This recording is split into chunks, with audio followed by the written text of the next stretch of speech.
ایک حدیث بیان کی جاتی ہے کہ اللہ کے نبی صلی اللہ علیہ وسلم نے فرمایا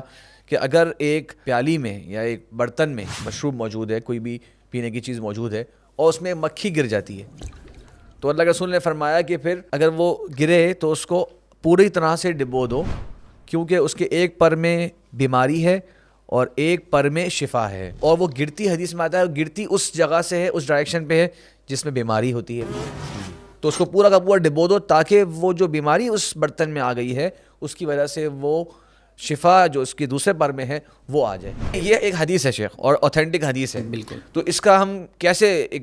سمجھیں اس کو، اور اس کی کیا صحیح میننگ ہے، اور یہ اسلام کی کیسی تعلیمات میں سے ہے؟ اگر آج سے کوئی 50 سال پہلے، 100 سال پہلے کوئی یہ بات کہتا، پچھلی صدیوں میں، گزرے ہوئے زمانوں میں،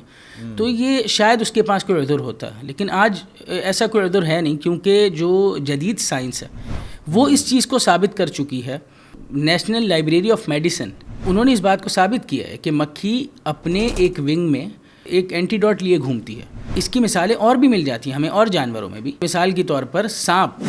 اس کے اندر اپنے ہی زہر کا اینٹی ڈوٹ موجود ہے، اور یہ طریقہ علاج بہت پرانا ہے کہ زہر سے زہر کا علاج، کہ اگر سانپ کسی کو کاٹ گیا اور کسی کو ڈس گیا سانپ، تو وہ اس کو اسی سے اس کا علاج کرتے ہیں، اور اسی طریقے سے مکڑی کے اندر مکڑی کا علاج ہے۔ تو یہ بات تو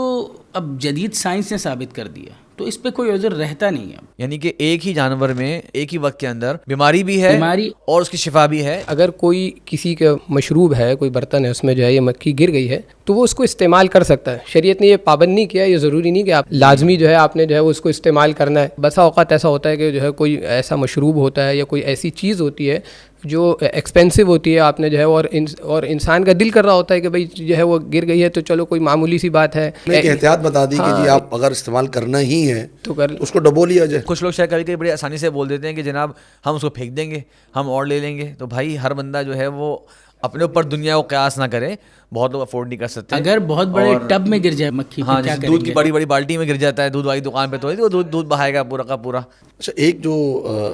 تھوڑا سا بات یہ کی جاتی ہے کہ جی مکھی کو اتنی سمجھ کہاں سے آ گئی کہ وہ جو ہے نا وہ پر آگے کرتی ہے جس پر کے اندر بیماری ہے، اتنی عقل اس کو کیسے مل گئی ہے؟ یہ جو مکھی اڑتی ہے اس کے اندر ایک ایسا کون سا میکینزم ہے، جو کتنے انجن لگے ہوئے ہیں جو مکھی اڑتی ہے؟ قرآن میں اللہ رب العالمین فرماتا ہے وَإِن يَسْلُبْهُمُ الذُّبَابُ شَيْئًا لَا يَسْتَنقِذُهُ، کہ اگر مکھی ان سے کچھ چھین کر بھاگ جائے تو یہ وہ بھی اس سے نہیں چھڑا سکتے۔ قرآن میں ایک اور ہمیں دلیل بھی ملتی ہے، اللہ رب العالمین فرماتا ہے وَأَوْحَىٰ رَبُّكَ إِلَى النَّحْلِ أَنِ اتَّخِذِي مِنَ الْجِبَالِ بُيُوتًا، کہ اللہ رب العالمین نے شہد کی مکھی، ہم نارمل مکھی کی بات کریں، شہد کی مکھی بھی مکھی ہے، مکھی کے قصہ میں کہ اس کو باقاعدہ اللہ رب العالمین نے تعلیم دی، اس پر وحی کی۔ یہ وہ وحی ہے جو اس کے کام اور اس کو نقصان پہنچانے والی چیزوں کے بارے میں، کہ اس کو کیا چیز فائدہ دے گی، تو اس کو یہ وحی کی کہ وہ جا کر پہاڑوں میں گھر بنائے، اور کہاں سے وہ شہد جو ہے وہ، یہ اللہ کی مخلوقات ہیں، اس کے اندر اللہ تعالیٰ کی عظمت یقیناً پائی جاتی ہے۔ ہماری ماڈرن سائنس جو ہے اس کی جو ریسرچز ہیں اس میں یہ بات موجود ہے کہ یعنی یہ تو خیر ایک مکھی کی ہم بات کر رہے ہیں، جو چھوٹے چھوٹے جو کیڑی مکوڑے ہوتے ہیں، جو کیڑی چونٹی جو ہے، تو اس کو بھی اللہ رب العالمین نے اتنی سینس دی ہے کہ یہ پوری کمیونٹی ڈیولپ کر لیتی ہے۔ ہمارے سامنے مطلب ایسے ڈاکومنٹریز موجود ہیں کہ پوری ایک کمیونٹی ڈیولپ کرتی ہے جس میں اس کے اپنے لاز ہوتے ہیں، اس کے طریقہ کار ہوتے ہیں، ان کو پتہ ہوتا ہے کہ ہمیں غذا کہاں سے ملنی ہے، اس کو ذخیرہ کیسے کرنا ہے، اس کو استعمال کیسے کرنا ہے، یعنی ایسی اس کے اندر جو ہے وہ اللہ رب العالمین نے شعور رکھا ہوا ہے۔ تو ظاہری بات ہے یہ اللہ تعالیٰ کی مخلوقات ہیں جن کو اللہ تعالیٰ نے یہ تعلیم دی ہے، ان کے اندر ایک الہام کیا ہوا ہے۔ تو جیسے ہم چھوٹے بچے کی مثال دیتے ہیں کہ چھوٹے بچے کو کیسے معلوم ہے کہ وہ یعنی دودھ کیسے پی لیتا ہے، اس کو کیسے پتہ ہے کہ میں نے دودھ ہی پینا ہے اور میں نے کوئی اور چیز نہیں پینی ہے۔ تو یہ سب چیزیں اللہ رب العالمین ہی کی طرف سے ہوتی ہیں۔ تو اگر یہ بات ہمیں سائنس کی طرف سے معلوم ہو جائے تو ہم تو آمنا صدقنا کہہ دیتے ہیں، جی بالکل، لیکن اگر حدیث سے بات آ رہی ہو تو وہ ہم کہتے ہیں جی یہ تو لاجک میں نہیں ہے۔